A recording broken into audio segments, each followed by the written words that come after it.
Bigger and more immediate than the threat of global warming, they say. Earth's magnetic field, which acts as our protective shield in space, has a hole in it. And that could put a lot of our earthly functions at risk. Dr. Michio Kaku, professor and author of the book Physics of the Impossible, is back with us. Professor, how are you? And good morning to you. Glad to be on the show. Thanks. Twice in 1 week, man. It's bonus hour. What is this solar shield? Well, every 11 years, the sun has a temper tantrum.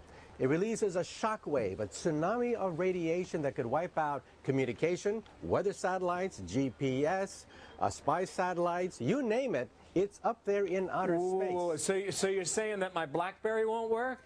The internet, Fox, television, cable, satellite TV, all of it could get wiped out around 2012. That's when we have the peak of the sunspot cycle. That's when the sun's magnetic field flips. North Pole and South Pole flip, releasing a shock wave of radiation, which will then hit the Earth minutes later, potentially wiping out a good chunk of our satellite communications. We're watching it very carefully now. Well, Doc, this happens how often, you say?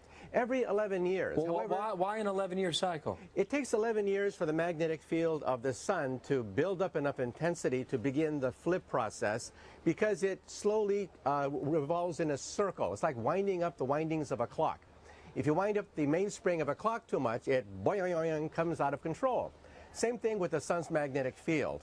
It literally flips every 11 years, releasing a shock wave of radiation. And that means we have to start to think about reinforcing our satellites, building redundant systems, because it means that GPS, the power grid, weather satellites, communication satellites, satellite television, all of that could get disrupted, peaking around 2012. So your point is we can't do anything about it in space, but we can do something back here on Earth. That's right. But backup systems, are companies really doing that?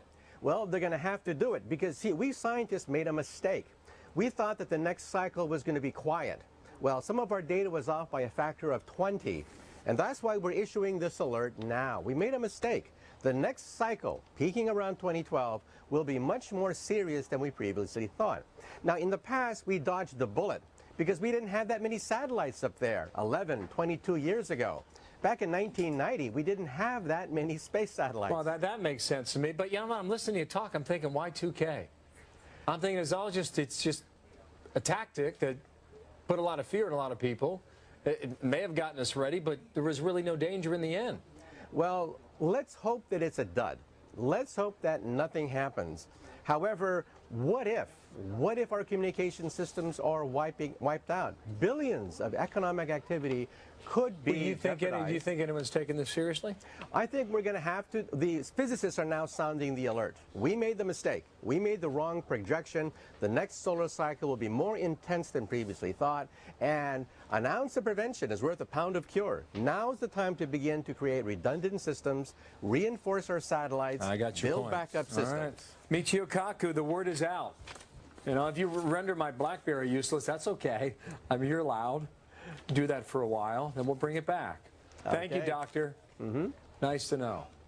Meg? Love him. Were you He's listening? great. Yes. You were? Yeah. What did he say? The physicists messed it up, and now they have to fix it.